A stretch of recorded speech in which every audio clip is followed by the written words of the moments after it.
गौर से देखना इस वीडियो को और ध्यान से सुनना एक एक बात। तो अभी चल रहा है सोशल मीडिया पे कि गाय को राष्ट्रमाता घोषित कर दिया जाए, क्योंकि बीजेपी गाय की राजनीति करती है, तो मुसलमान भी अभी आवाज उठा रहा है कि गाय को राष्ट्रमाता घोषित कर दिया। हाँ सही है, इसमें कहीं तो भाजपा क्यों नहीं कर रही है? नहीं करेगी ना। अभी बीफ का सबसे बड़ा निर्यातक देश है भारत। अल कबीर कौन है?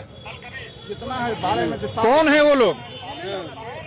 असम का और- मुख्यमंत्री क्या बोला? बीफ खाओ, घर में खाओ। असम के मुख्यमंत्री असम के मुख्यमंत्री हेमंत बिस्वा शर्मा ने कहा कि बीफ खाओ, घर में खाओ। किरण रिजिजू ने कहा कि मैं खाता हूँ। कहाँ कहाँ हो रहा है? सिर्फ दिखावा है, भावनात्मक राजनीति है कि हिंदू को मुसलमान से लड़ाओ, फॉरवर्ड को बैकवर्ड से लड़ाओ। ये चूंकि सब लड़ता रहेगा, सब संगठित नहीं होगा, सब जो है तो हमारा ऐसे ही चलता रहेगा। क्या साहब जरूरी थी बिहार में 10-10 हजार रुपया देके वोट खरीदने की? समझ आ रही है बात? क्या इन बातों को समझने के लिए किसी डिग्री की जरूरत है जो तुमने हासिल नहीं की है? इन बातों को समझने के लिए कि कोई डिग्री हासिल करनी पड़ती है क्या जो तुम्हारे पास नहीं है? कुछ पल्ले पड़ा, कुछ समझ आया? अच्छा, ये साहब बोल रहे हैं जो, ये भी साफ नजर आ रहे हैं कौन है? ये कोई मुल्ला जी तो नहीं है, ये हमारे आपके ही भैया, हिंदू भैया जी हैं, लेकिन पढ़े लिखे हैं। ये वकील साहब हैं, एडवोकेट। किस तरह की बातें कर रहे हैं? और आप जिसको माता कहते हैं उसके लिए आपका एक भाई साहब आपके जो असम से क्या कह रहे हैं, खा सकते हो, घर में खा सकते हो। अब क्या हो गया रे तुम्हें? अब क्या हुआ? खबर मिल गई सुनने को, आपको नहीं मिली पता नहीं, आप सर्च करिए ना, आप देखिए ना, आप इस खबर को बड़ा तेजी से मौसूल हो रही है। असम के मुख्यमंत्री जी कह रहे हैं खा सकते हैं, घर में खा सकते हैं, अपने घर में खा सकते हैं। घर से बाहर से क्या मतलब भाई? बाहर कौन खाता है?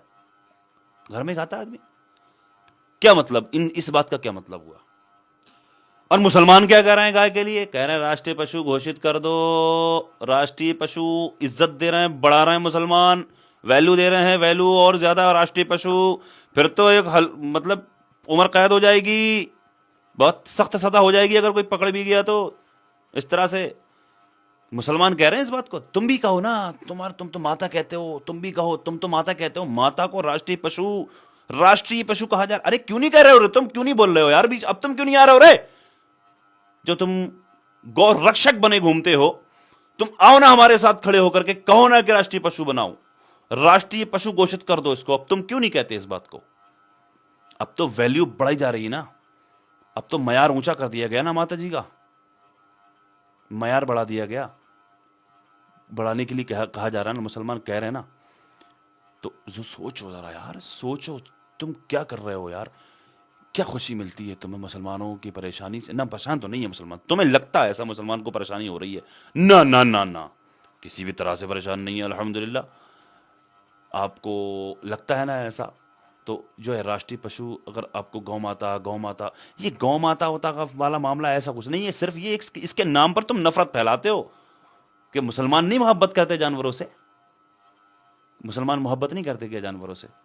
मुसलमान भी करते हैं, तुम ही मोहब्बत नहीं करते हो। जहां रहा मामला के कुर्बानी का, अगर कुर्बानी बकरे की तुम कहते हो हर साल बकरे पे जुल्म कर रहे हैं, हत्या कर रहे हैं, तो तुम्हारे किस तरीके से, कितनी बेरहमी से उल्टा लटका के और किस तरीके से तुम्हारे मंदिरों में जाकर के उनके पता नहीं कौन सी माता होती हैं उनके सामने करके फिर उसको जो किस तरीके से जो है झटके से, एक ही झटके में उनको क्या बोलते हो, बलि चढ़ाया जाता है, वो भी नजर नहीं आता तुम्हें। इसलिए सब बातें जो हैं तुम्हारी नफरती बातें, इनको छोड़ो, अपना तरक्की करो। इस मुल्क को बहुत पीछे जा रहा है ये मुल्क, ठीक है? थोड़ा सा ना मोहब्बत बांटो और नफरत को ख़त्म करो। ये देखो, मुद्दों की बात करो, रोज़गार की बात करो, ठीक है?